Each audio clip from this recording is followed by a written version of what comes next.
impeachment court. Pangalawa, inilabas ko ang mga pinagbotohang orders ng impeachment court kahapon. Una, kaugnay sa pag-return, yun ang ginamit na salita sa motion, para gawin ang dalawang bagay.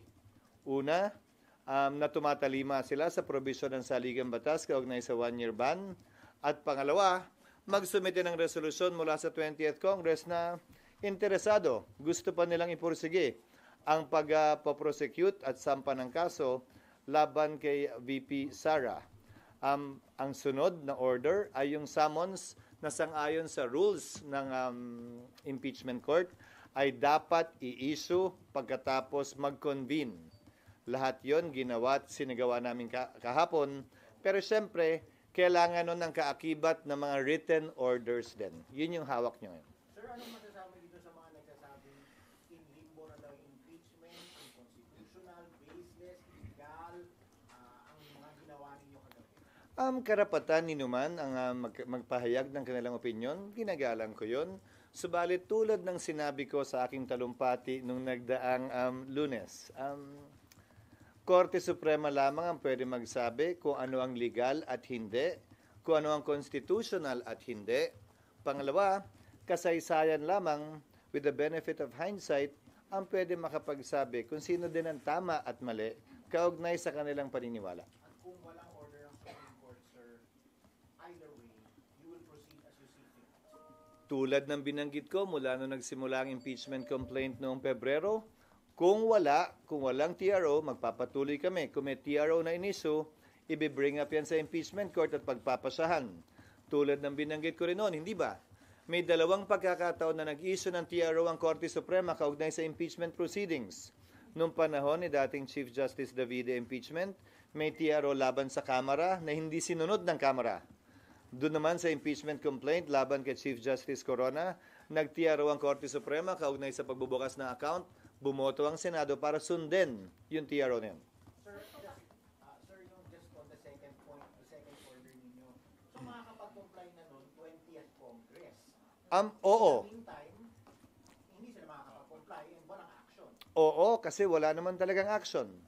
Balikan natin ulit kung ano yung mga sinabi ko nung Pebrero, nung final to impeachment complaint. Dahil isang araw na lamang, 2 oras na lamang bago kami magwakas, nung final nila yan at 2 linggo na lamang ang sesyon ngayon, sabi ko, di ba? Ang pinakamalayo ng pwedeng magawa ay mag-issue ng summons. Dahil sang-ayon sa aming rules, merong 10 araw ang nasasakdal para magsumite ng sagot mula sa pagkakatanggap niya ng summons. Meron ding 5 araw ang kabilang panig, ang prosecution, mula sa kanilang pagkakatanggap para magsumite ng reply. Yun pa lamang, ubus na yung panahon. Mag-June 30 na, 3 araw na lamang naiiwan para maglitis, quote-unquote. At magtatapos ang authority ng mga House prosecutors ng June 30 dahil tapos na ang Kongreso ng June 30. So walang naaksayang panahon dahil nagawa namin lahat ng tinakdang gawin sa ilalim ng 19th Congress.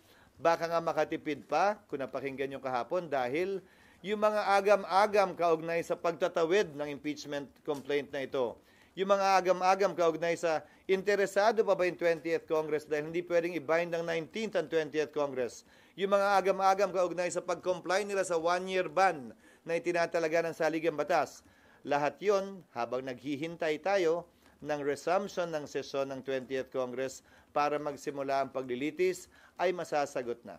Sir, what will happen kapag Yes, Sally. reject ng Kamara yung binabalik nyo na articles of impeachment? Possible daw ba yung deadlock o wala kayong choice but Hindi kami magkapantay pagdating sa bagay na ito.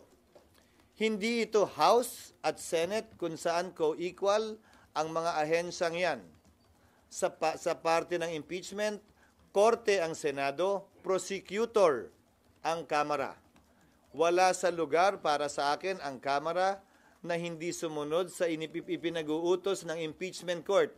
Hindi ito parang BICAM na kailangan naming mag-agree. Ito'y kautusan galing sa impeachment court na nakatuon sa prosecutor na isa lamang partido sa kaso. Hindi magkapantay ang partido at ang korte saan mang kaso, saan mang parte ng mundo. Pero hindi daw trabaho, sir, ng Senado bilang impeachment court para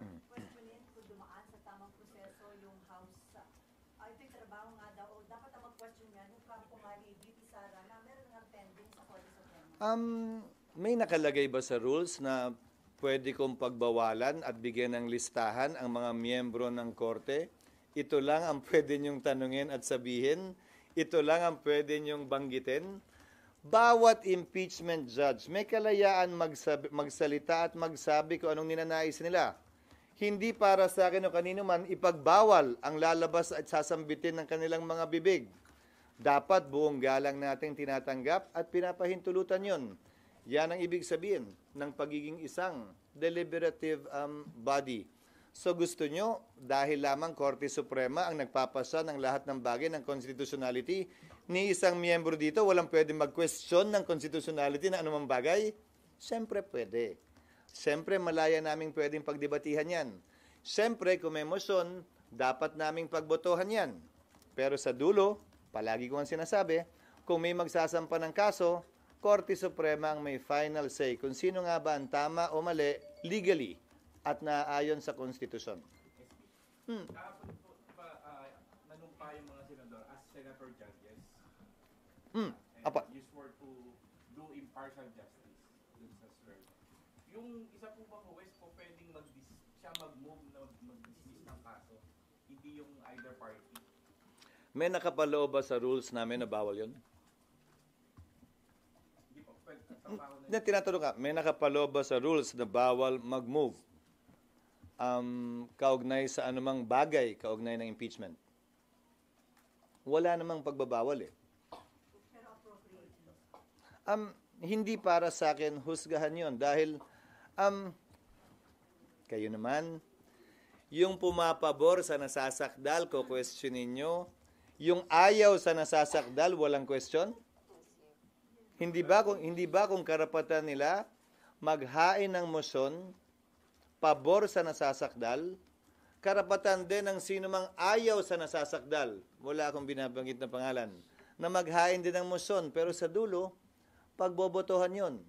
Ngayon kung ang sinasabi mo ay biased at dapat na sila mag-inhibit, sang-ayon sa rules of court, gayon din sa precedent at practice, ang pwedeng hilingin ng pag-inhibit o recuse ng isang judge, pero desisyon nila kung mag-i-inhibit nga ba o magre-recuse sila. Hindi yan subject matter of vote. Hindi yan pwedeng pagbotohan na, hoy, ikaw, tanggal ka na. Hindi ganun yon. Walang ganung klaseng procedure o proseso sa impeachment court man o sa regular court man. Lalo pa sa impeachment court sa pananaw ko, dahil alam naman ng mga nagbalangkas ng saligang batas na mga politiko halal ng bayan at may mga pwesto o kulay ng dinadala ang mga ito. Ang SP, nag-decision po yung impeachment court ng hindi nadidinig o hindi man lang nare-recognize yung prosecution, both prosecution and defense. Yun nga sana yung gustong gawin nila tungkol sa schedule, di ba? Pero yung schedule maliwanag na dapat pinagpapasyahan ng may presensya ang magkabilang panig at dapat pakinggan. Sinabi ba kahapon ng impeachment court na unconstitutional yung impeachment dahil nilabag nito ang 1-year ban? Hindi. Hindi naman kami nagpasya eh. Hiniling namin ang impormasyon at sertifikasyon mula sa Kamara na hindi nga nila nilabag. Ayon kay Senator Cayetano, parang yan yung certificate against non-forum shopping na inihahain sa korte na sa palagay ng mayoriya kahapon ay kulang sa isinumite sa amin. Walang pagpapasyang ginawa doon. Walang pagpapasyang sinabi na ayaw na ng 20th Congress. Hiniling yung impormasyon mula sa kanila, hindi ba? Ang hiniling ay attestation at impormasyon. Walang pagpapasyang ginawa. At ang bagay na ito, lalo na kahilingan ng karagdagang sertifikasyon, atestasyon at impormasyon, maaaring gawin ng court motu proprio or on its own. Pero, gayunpaman, dun sa mga hindi sang-ayon, malaya po silang pwedeng questionin ito either sa impeachment court o sa Korte Suprema kung sa palagay nila may nilabag na batas ang impeachment court sa kabila ng maliwanag na probisyon ng saligang batas na nagsasabing the Senate shall have the sole power to try and decide impeachment cases. SP, question lang. SP, kasi parang nagkakaroon daw ng blurring of lines and rules. Kasi nga, dapat daw po yung pagpapadismiss ginagawa ng defense. Pero ang nangyari kagabi, one of your members, and gano'n na lang ba palagi, SP, pag may motion? Parang yung role kasi, SP, dapat daw sa defense, pero parang kinuha kasi ng impeachment court. Sabi kagabi yan ng isa sa mga miyembro kahapon. Kung hindi ako nagkakamali, si Senator Risa, kung hindi ako nagkakamali. Karapatan nilang sabihin yon, pero wala ngang pagbabawal sa rules ang hindi pwedeng gawin yon. Gusto nyo bang gapusin ko ang kamay, itali ko ang kamay, nang pili ilan o lahat ng members ng impeachment court at sabihin, ito lamang ang pwede nyong sabihin, ito bawal nyong sabihin. Hindi pa naman natin alam baka may magmotion dyan. I move to convict the Vice President. Pwede nilang gawin yun, pero pagbobotohan yun, sa pananaw ko hindi tama at mali yun. May initial resolution na inihain, hindi ba, si Senator Tolentino, na sinabing, iklian na natin, bilisan na natin to, pumili tayo kung alin lang sa 7, isang araw lamang ang pagpepresenta ng ebidensya ng magkabilang panig, hindi niya na pinursige yung resolusyong yon at pinagbotohan yung resolusyong yon.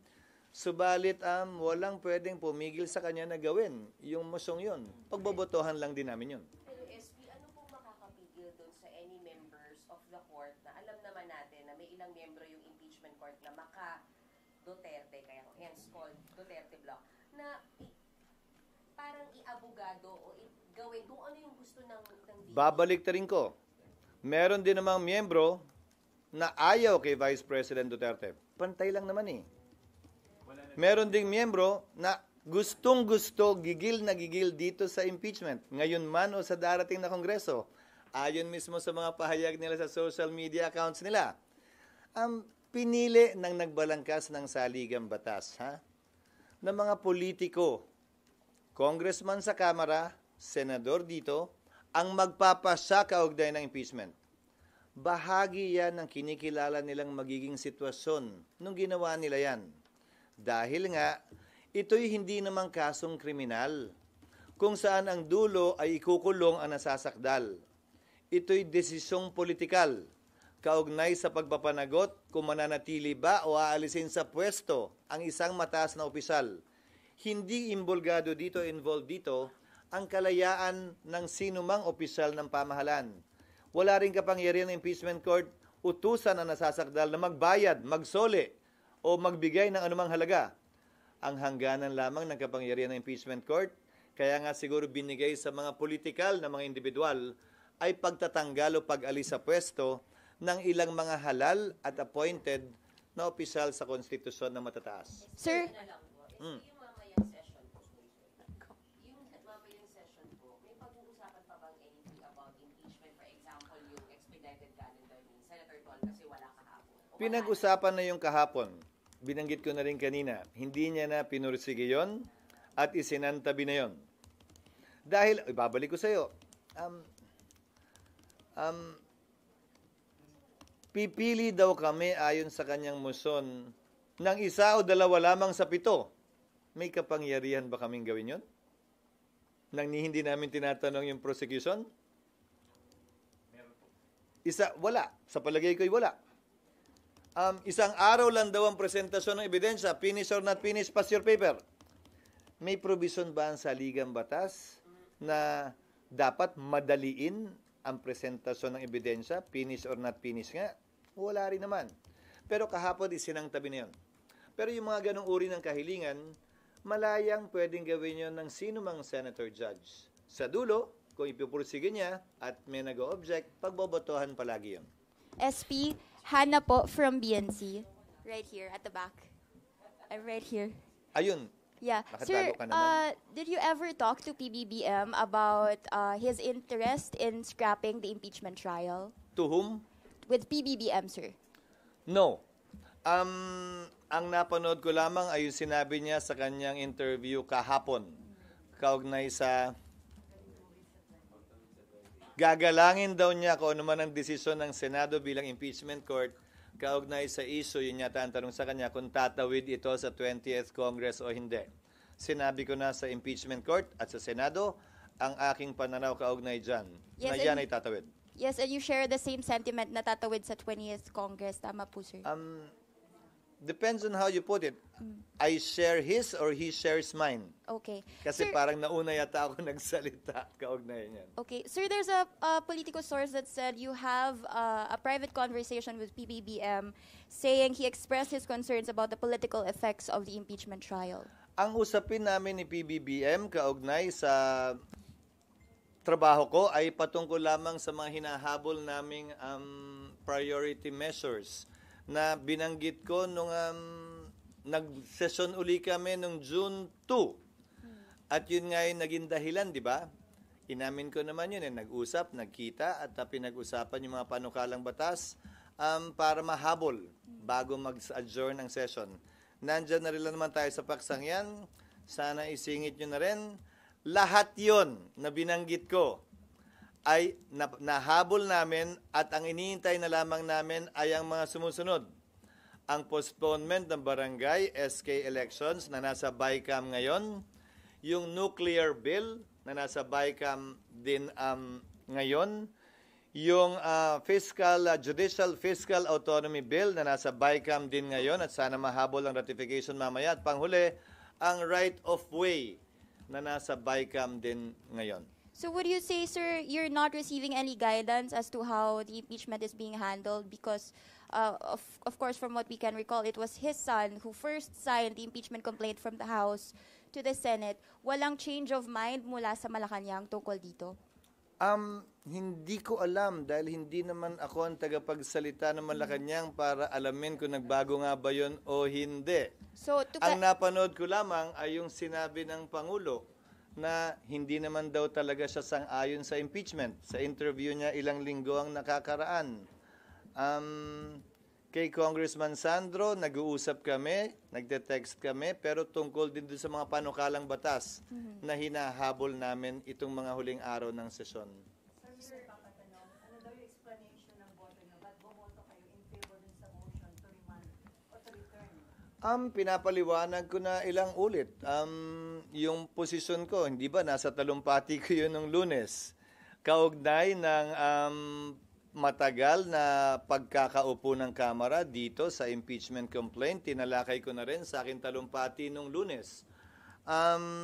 Kung tatawid nga ba ito o hindi, at na hindi pwedeng i-bind ng 19th House ang 20th House, tulad ng hindi pwedeng i-bind ng 19th Senate ang 20th Senate. Kaya kinakailangan i-confirm, i-reaffirm ng Kamara at ng Senado ang lahat ng pinagpapasahan ngayon ng Kamara din at ng Senado. Nabanggit ko na lahat yan nung Lunes, nung nagtalumpati ako, nung pinagdebatihan ng ilang bagay kaugnay sa impeachment. Kaya minabuti kong hindi na ulitin pa muli yun dahil court of record ang impeachment court. Of record din, may journal ang Senate. Nakalagay din yun sa talaan. Hindi ako nagtuturo kung sino. Sila yung nangagaw na may Sir, sir, clarification lang po. Sa pagbalik ng articles of impeachment sa House, yung jurisdiction nasaan na? Meron pa po bang jurisdiction ng impeachment court or bumalik sa kanila? Walang nagsabing na wala ng jurisdiction. Pakibasa po yung motion ni Alan. Pakibasa po yung, siguro hindi rin panawagan ko dun sa 5 kasamahan naming dakdak pa rin ang dakdak sa dismissal. Nakalagay doon, without dismissing, without terminating. So, the impeachment court retains its jurisdiction, to my mind. That's why we issued summons. How can we issue summons if we do not have jurisdiction? And remember, the order issuing summons came after the vote. I think this is quite clear, even to young lawyers or young law students. Mismo nagsabi na practically dismissed na yun. Ulitin ko, kada individual na miyembro, nakita nyo naman kahapon, kahit nakalagay, without dismissing, without terminating, yung mga bumoto laban doon, ang tingin pa rin dismiss. So kung ang tingin naman sa kabila ay hindi, again, hindi makokontrol ng presiding officer yung pananaw ng bawat isa. Dahil each senator judge is free to discuss and talk about what they want to talk about. that is especially true when we come to trial. Malaya silang pwede magsalita, magtanong, magbigay ng manifestasyon, dagdag dun sa mga tanong at manifestasyon ng mga abogado ng magkabilang partido. Sir, Ano po? So, sir, status po ng impeachment court now, yung status po niya, it's not on hold. It has been constituted and convened. Now we are awaiting compliance from the parties on the part of Vice President Sara to submit her answer, on the part of the prosecutors to submit their reply if they should so decide, and to comply with the orders of the court regarding compliance with the one-year ban and a resolution from the 20th Congress while we're awaiting the resumption of session in the 20th Congress. Ano po pwedeng gawin SK ng impeachment court? Anong actions are the impeachment court allowed to take while waiting po bago Wala. meet yung condition? Wala. Dahil kinokonsiderang prejudicial ito ayon sa diskusyon kahapon, yung order sa Kamara. Pangalawa, matatapos na nga. Uy, paulit-ulit na to. Matatapos na nga ang authority ng prosecutors, ng congressman. Hanggang June 30 na lang sila. So gustuhin man namin, wala kaming pwedeng gawin dahil walang representasyon ang prosecution. That will only come once Congress resumes session in the 20th Congress, maghalal sila ng prosecutor at sabihin nila na interesado pa kaming ipursige ang kasong ito. Bilang dagdag na impormasyon, hindi ito imbento o katang-isip dahil ginawa na ito ng Kamara at mga prosecutor nung panahon ni dating Pangulong Estrada. Dahil natanggal na siya dahil sa EDSA sa pamamagitan ng di umano constructive dismissal, kung naalala nyo, hindi na sila nagpakita sa Senado at ayaw na nila ipursige ang kaso. So siguro, parehong kongreso yun ha. So siguro naman, may basehan at karapatan ng Senado. Tanungin ang papasok na kongreso. Gusto pa ba nyo at interesado pa ba kayo? Dahil yung gumawa nito ay yung nagdaang kongreso. And again, the 19th House cannot bind the 20th House. sir, Yes, it can be by resolution or it can be by a manifestation or any pleading to be filed by the prosecutors in the impeachment court. Hindi ako may kasalanan yan. Ano? Parehas na po talaga. The earliest they can do that is July 29. Well, it depends how long it will take them to organize the House. That is beyond me. Ibig sabihin, di ba? July 28, morning session, election of Speaker, election of Senate President, informing the President that the House and the Senate is ready to receive him and listen to his State of the Nation address, which will be held at 3 or 4 p.m. It would depend. Hindi ba? So yung buong araw ng July 28, walang magaganap na trabaho doon. July 29, dahil may bago ng Speaker, o parehong Speaker, magsisimula na sila mag-organize ng mga committee. Kabilang na ron ang paghalal ng mga Deputy Speaker, Majority Floor Leader, Chairman ng mga komite, kabilang ang Chairman ng Justice Committee. At sa parte ng Justice Committee, i-organize naman ngayon nila yung Panel of Prosecutors.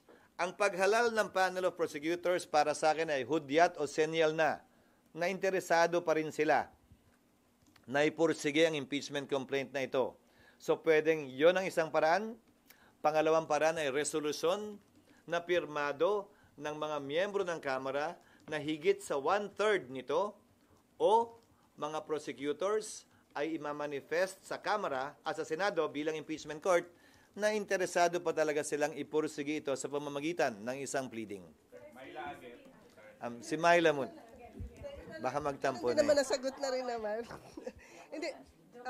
Pero sir, yung Yes, ma'am. yun pa sir, ini-expect nyo sir na may bagong composition na ngayon 20th, meron kayong sinabing mga paraan kung pwedeng gawin. Pero do you expect na hindi siya magti-trigger ng another filing ng impeachment? Kasi syempre hingi nila na bagong composition kami, we want to also hear muna yung yung impeachment ulit.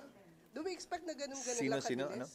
Na pipirma lang sila, House ba pinag-uusapan natin ng Senado? House sir. Do you expect na ganun sir kabilis yung proseso? Walang Hindi ko alam. Hindi tulad nila. Ayaw kong pakialaman yung proseso nila bilang senador. Kaya tinatanong namin ito at may hinihiling kaming impormasyon ay dahil impeachment court na kami. Pero lahat ng ginawa nila noon, wala naman akong sinabi eh. So, kung paano nila gagawin, kailan nila gagawin, matapos makonvene ang 20th Congress, nasa sa kanila yan. Kaya din hindi ko maset yung susunod na trial date. Dahil, una, hindi pwedeng i-bind nga ng 19th Senate, ang 20th Senate, at hindi ko alam kung kailan sila magsasubmit ng compliance. So, ang nilagay na lang namin na kautusan kahapon, in consultation with the minority leader, who's also a lawyer, na bar top-notcher, sabi ko, paano gagawin? Anong maganda?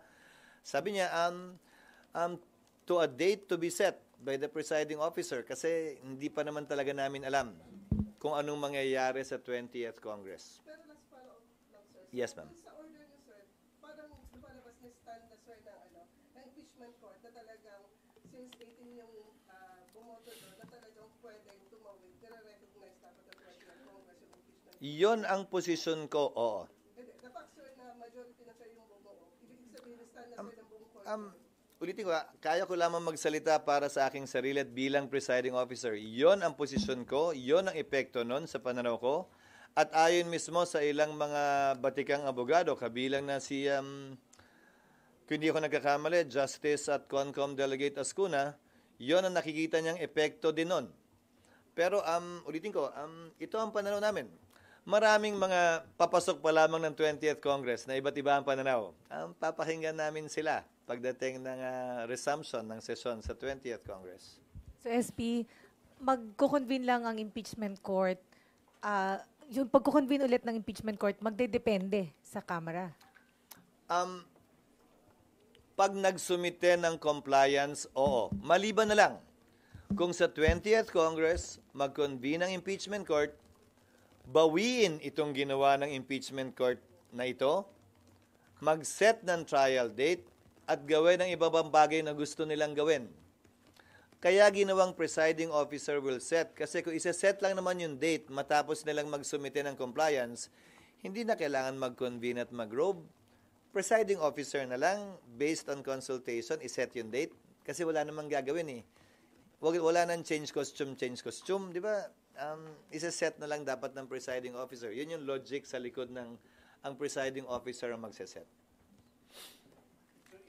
Update lang dun sa compliance na binabanggit nyo, kung nai-serve na ba at tinanggap namin office ni VP Sara yung alam ko, inutusan ko na ang Sergeant at Arms na i-serve personally yung dalawang order na yan kay Vice President Sara bilang nasasakdal at sa House Prosecutors bilang prosecutors at gayon din sa Kamara para pagbigay alam sa kanila na wala nang mangyayaring presentasyon mamayang hapon. We sent an advanced email copy last night, a little past midnight, but it'll be served personally on them this morning. Sir, so paano mamaya? Puro Senate adjournment, graduation na lang mamaya? Mamaya, valedictory ng mga miyembro. Dapat nga, kahapon yon dahil ngayon dapat yung impeachment, hindi ba? Kaya in-schedule ko kahapon, nasa agenda yon. At saka yung mga bicameral conference committee reports na sana makahabol pa. As they come, we will ratify them in between the valedictory speeches of the graduating and finishing senators. Sir, may pag-asa ba yung wage hike? Sino mag-aanda? Kahapon, ang sinabi ko sa kanila, sa ilang miyembro ng Kamara, nagbuo kami ng BICAM. Sabi nila, gusto rin nilang i-adapt yung Senate version. Sabi ko, i-adapt nyo, thank you. At wala kaming interes, sabi namin, na i-adapt yung sa inyo dahil wala kaming nakitang study man lamang doon sa pinasa nilang 200. At sinabi ko rin sa kanila kahapon, talaga bang ganito na ang gagawin ninyo? Yung impeachment, pinadala nyo, huling araw na lang ng sesyon namin. Ito, ganun din, huling mga araw ng sesyon namin. Tapos, ayan na naman kayo, mamadaliin nyo na naman kami, na parang kami ang may kasalanan. Pinasa namin tong wage hike na 100 pesos, January o February 2024. Mahigit isang taon nilang inupuan ito. Tapos bigla ngayon sila yung gigil na gigil at nagmamadali. May proseso kung talagang gusto nilang i-adopt yung bersyon ng Senado. Simpleng motion yan sa plenaryo ng Kamara. At hindi na kailangan ng BICAM. Ang problema ng mga miyembro ng BICAM, pati ako personally, hindi ko alam kung saan nila hinugot ito. At sa parte ng Senado, ni walang pagdinig na ginawa kaugnay sa ganito kataas na halaga.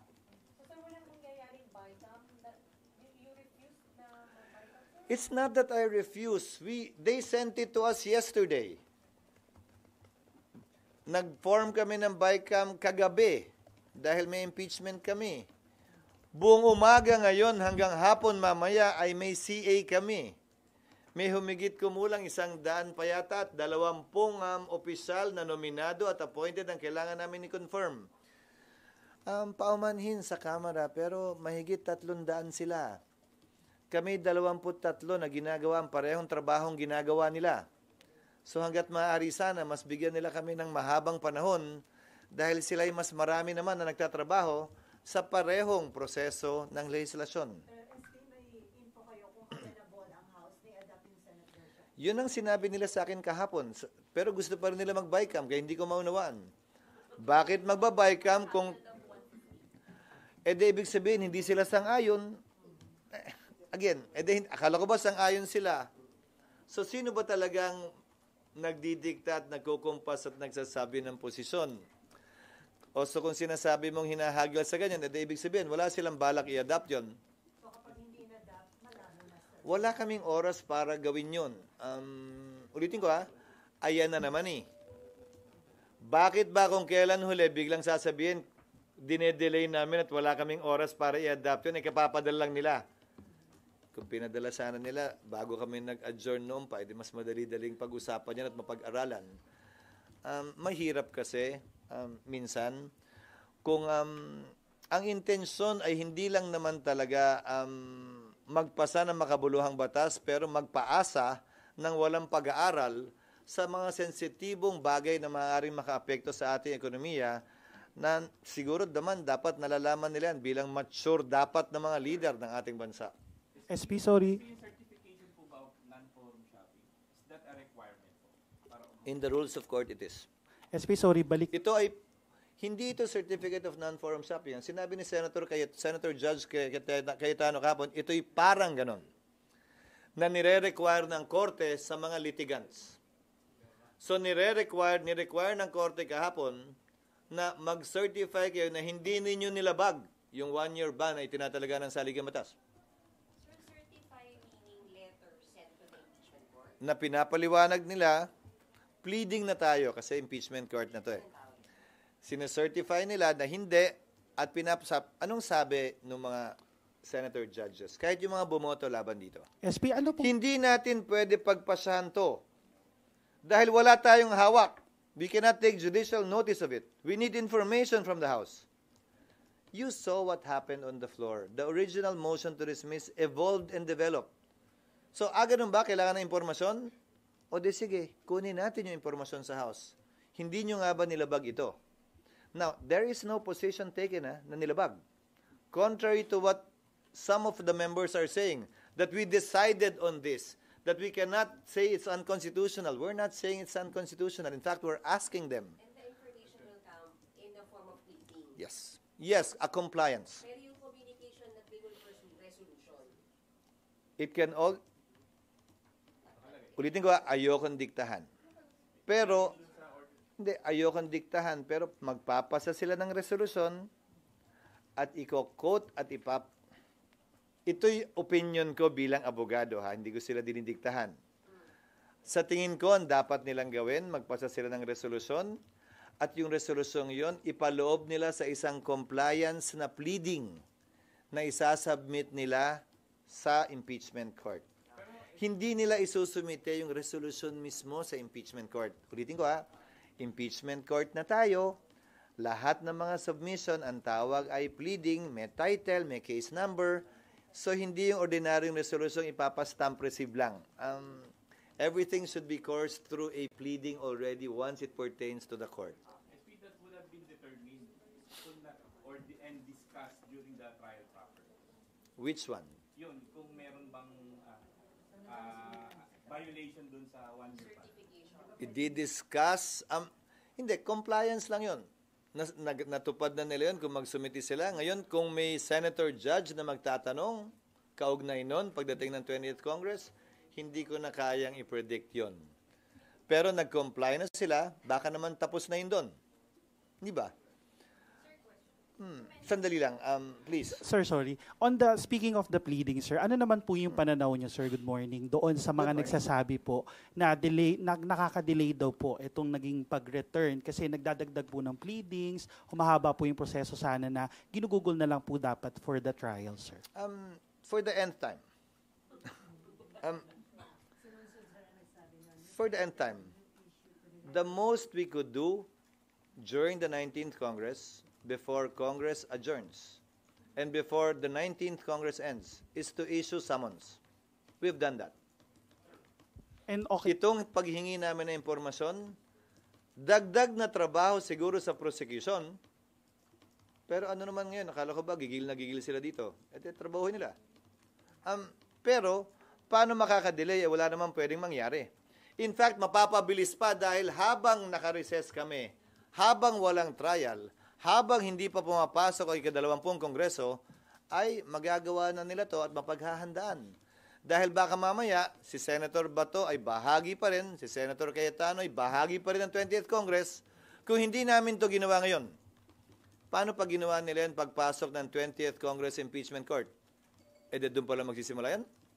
Hindi ba magandang nasimula na yan ngayon at baka matapos na rin yan ngayon at matuldo ka na ngayon? So, asan yung delay? Ulitin ko isa lamang ang pwede naming magawa, mag-issue ng summons. Nagawa namin yun. May dagdag pa nga eh. At saka, isa pa, dapat ngayong araw yung namin gagawin yun, di ba? Di ba dapat ngayong araw namin gagawin yung pag-convene, pag-issue ng summons, ngayong araw namin gagawin, lahat to. Nagawa na nga kahapon eh. May kasabihan tayo, yung bulag minsan mas madali pang makakita kaysa sa nagbubulag-bulagan. At yung bingi mas madali pang makarinig kaysa sa nagbibingi-bingihan. Klaro ang ginawa ng Senado nitong mga nagdaang araw. Tungkol sa bulag o... Kung hindi nga gusto yun ng impeachment court ng 20th Congress, and yet the impeachment court of the 19th Congress, tinali yun na yung kamay ng impeachment Hindi. court ng 20th Congress. Paano kung gusto rin nila yun? Paano kung ayaw? Pagpapasahan nyo ng 20th Congress, hindi namin sila pwedeng itali. Ulitin ko pag sinabi ng 20th Congress, kunwari, ayaw magsumite ng Kamara nung hinihiling na resolusyon. Ayaw. Pagdating na impeachment court ng 20th Congress, sasabihin nila, hindi naman talaga kailangan yan. I move na magpatuloy tayo ng kahit hindi tayo pinansin, kahit hindi tayo sinunod, kahit hindi ginalang yung impeachment court. Pagbabotohan namin. Kung sino may mayoryang boto, siya masusunod. Paano pag hindi namin ginawa to? At pagdating ng 20th Congress, tulad ng sinabi ko, nandun pa naman si Senator Judges Bato and Cayetano. Doon pa lang nila ginawa to. Pagbobotohan, kung manalo, iintayin namin uli. Hindi ba nakatipid nga ng oras na ngayon, na itanong na lahat to, na ipukol na lahat to, mabibigyan na sila ng pagkakataon na masolusyonan at maresolbahan ito bago pa man at habang naghihintay kami ng 20th Congress. Is it also possible na yung impeachment Alam kong court... patapos na to pagpapunta na tayo sa building eh. Pero Wala pa, sir. Mamaya. Mamaya po. Huwag kang magalala, hindi tayo abot dun sa pangilan? Hindi ko na alam. Sir, possible po ba na yung impeachment court ng 20th Congress, piliin nila na, okay, magantay na lang tayo forever until isubmit nila yung mga hinihingi natin ng mga resolutions? Hindi ko, again, in the realm of possibilities, everything is possible. A hypothetical question like that is possible, but please don't quote me na mangyayari yun. Lahat naman yan posible, pero hindi ko kayang i-predict kung yan nga ang mangyayari o gagawin. Kung ano man ang sasabihin nila, kung ano man ang mangyayari, dadaan sa motion yan at pagbobotohan yan. Hindi ba yan ang palagi kong sinasabi? At least nakita nyo sa Senado man o sa impeachment court na lahat yon dadaan sa botohan. Nung una, hindi ba may agam-agam kayo, so pwede bang pagbotohan na hindi sumunod sa saligang batas? Wala namang ganung boto, hindi ba? Pero anumang motion, anumang kahilingan at kagustuhan, pagbobotohan. Kahit na nung sa kaso na sa sitwasyon ni Senator Risa, nag-move, hindi ba, para sumumpa ang impeachment court judges, si Senator Pimentel. Tumayo si Senator Ontiveros, hindi pwede pagbotohan to. Nag-move yung minority leader niya, sabi niya, lahat to pinagbobotohan. Lahat to'y dadaan sa botohan. Everything must be settled through a vote because we are a collegial and deliberative body. Sir, may precedent ba yung pag-remand? Kasi yung sinasabi ni Senator Lisa Caco, it's never found in the rules, wala yung ganyan, walang wording na return. Pero may Pang-apat na impeachment complaint lamang ito na natuloy sa Senado. Hindi ganun kayaman ang President's kaugnay nito. But Senator Ontiveros should remember that the impeachment court is sui generis. We are a class of its own. The impeachment court is a class of its own. Ika nga din ni Justice Ascuna, makabago man, kakaiba man, hindi bawal o illegal dahil sa kapangyarihan ng Senado to try and decide all impeachment cases.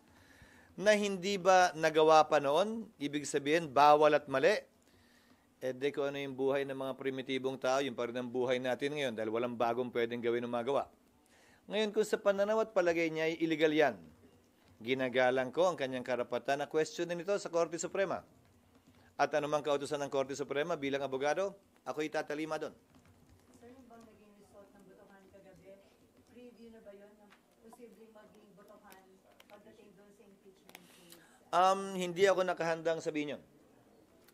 Dahil ang pinagbotohan namin ay yung motion lamang ni Senator Cayetano at hindi tungkol, Senator Cayetano Alan, dalawa nga pala, at hindi yung kung guilty or not guilty, kung may ginawa bang mali o wala ang nasasakdal. Malayo at hindi pa tayo daarating doon. Sir?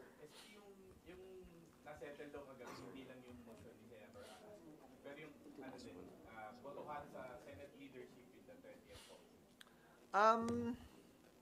Hindi ko rin nakikita yon dahil yung bumoto laban at pabor sa motion kahapon ay mega graduate at hindi naman naabot ng 20th Congress.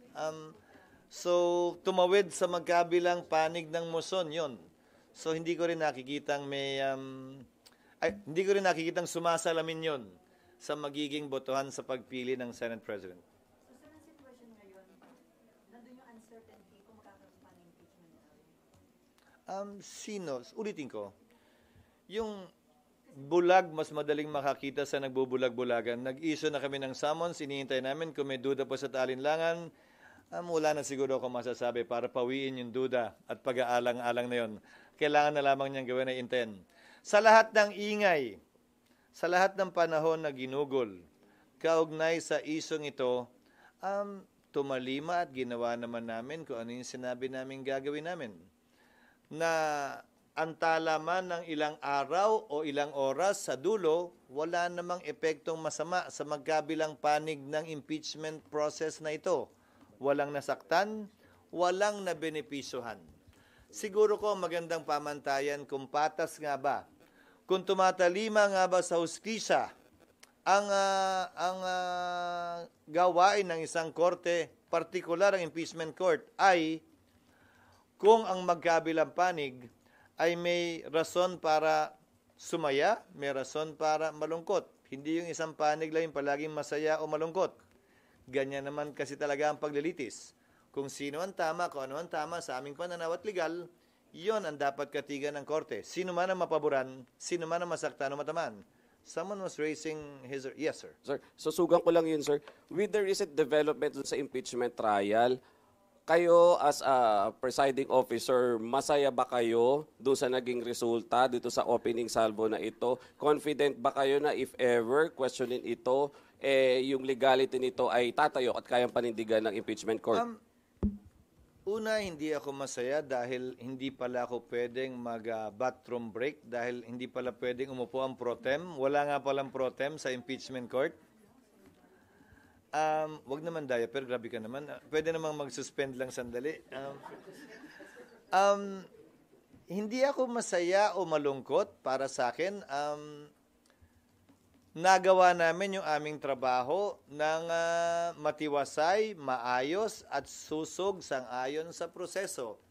Bagaman mataas ang emosyon, nalampasan pa rin namin yon. Tulad ng mga nagdaang mga issue na nalampasan din naman ng Senado na mataas din ang emosyon. Umaasa ko na magpapatuloy yon. Bagaman magkakaiba kami ng pananaw, bagaman hindi kami nagkakasundo sa marami o sa ilan o sa isang bagay, lahat yon ay napag-uusapan at sa dulo, pinagbobotohan. Natuwa din ako dahil ginalang ng bawat miyembro ang posisyon ng kada miyembro din, bagaman kabaliktaran yon ng kanyang paniniwala mula sa dibdib niya at kaibuturan ng kanyang puso. Ginalang pa rin yan. Ika nga ni Voltaire, hindi ba? I may not agree with what you are saying, but I will always defend to the death. You're right to say it. SP, kasama kayo doon sa tatawid sa 20th Congress. Kapag tawid po dito, kabilang ba kayo doon sa magpupush talaga para i-prioritize itong pagdinig na ito ng impeachment trial? And then, mayroon ba tayong tinitingnan na timetable po pagdating dito? Thank you. Ang nasa isip ko, subject to the approval of the court, hindi ba kung maalala nyo sa pag-uusap natin nun, para magawa pa rin ng Senado ang kanyang trabaho, mas pipiliin ko kung ako lamang, saga ng akin, pero subject to confirmation by the court in the 20th Congress, na umagang impeachment trial mula alas 8, huwag na kayo magreklamo, sasabihin ko na nga, hanggang alas 2 o alas 3, para mas mahaba yung oras na magsama-sama tayo dito. Tapos, alas 3, sesyon ng Senado.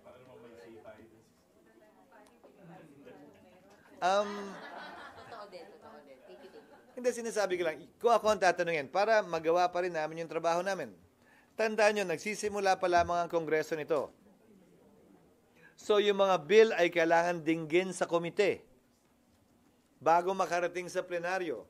Sa totoo lang, mas importante ang komite sa mga unang linggo at buwan ng Senado dahil wala namang makakarating sa plenaryo kung walang komite na nagpa-function. Pero hindi naman pwede na hindi kami pumukpok ng martilyo o ng gavel para i-convene ang sesyon. So sa hapon, habang nagsesesyon, i-authorize namin ng mga komite na magkaroon ng pagdinig para may ma-churn out, may mailabas ng mga resolusyon at panukalang batas ang mga komite na pwedeng pag-usapan sa plenaryo.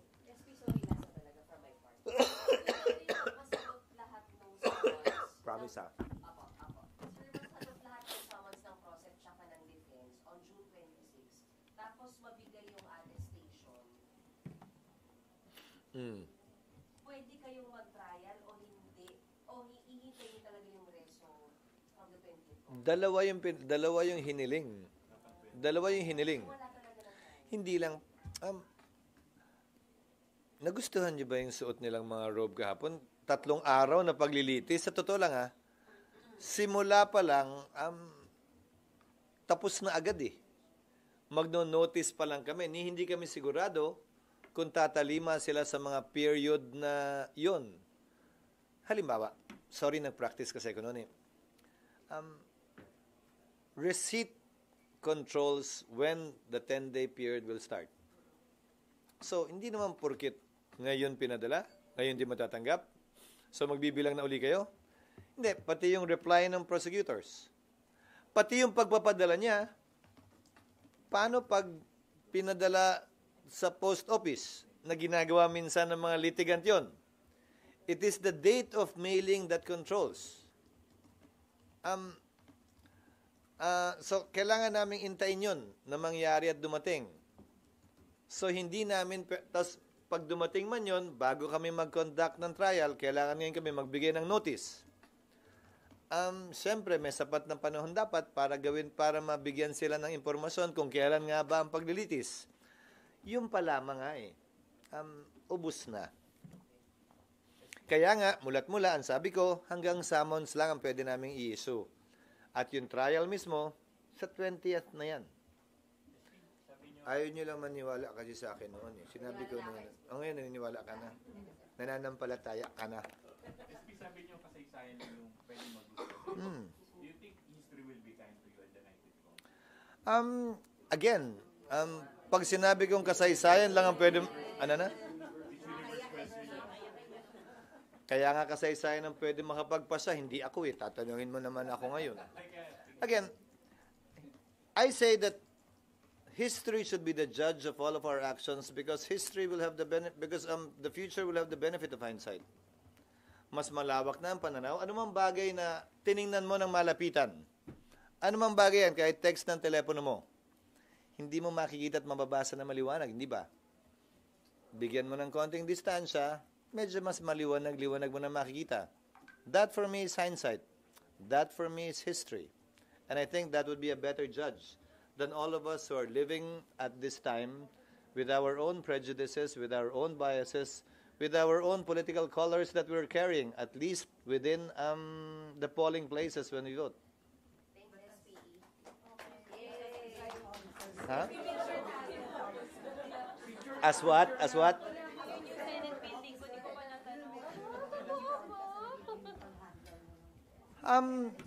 Pipilitin ko palagi siyempre na panatilihin ang order sa impeachment court.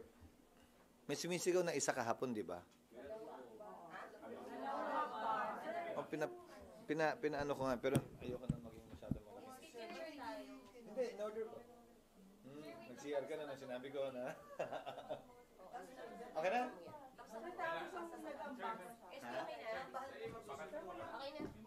Since tayo, Meron ba ba? Game ba ba? Anong ginawa nito sa behavior kahapon ni Senator Padilla yung subuntik niyang parang susuburin niya si Joel at saka without that?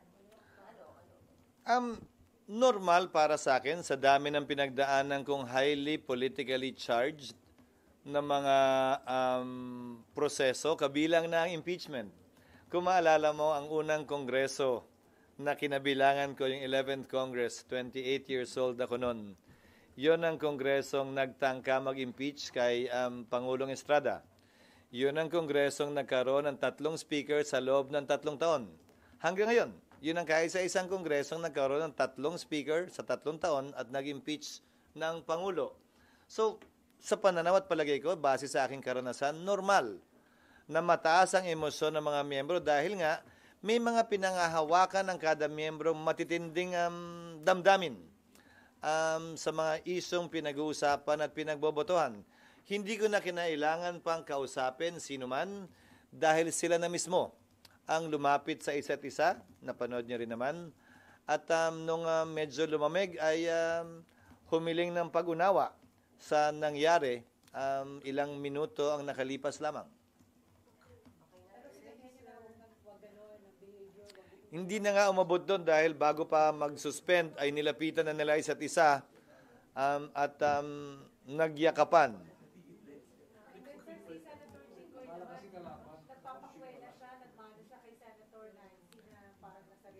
Hindi siya nagmano, nagpahid siya. No?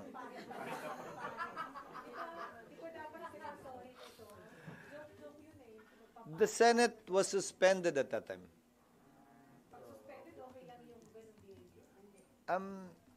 Ang hirap naman siguro, tao lang, na maging seryoso ka 24/7 kahit na hindi naman in session. Maski naman din siguro kayo, may panahon na nag-e-enjoy lang. Pero there is a time to smile, a time to cry, a time to be serious, and there is always a time for each and every emotion that a person may have.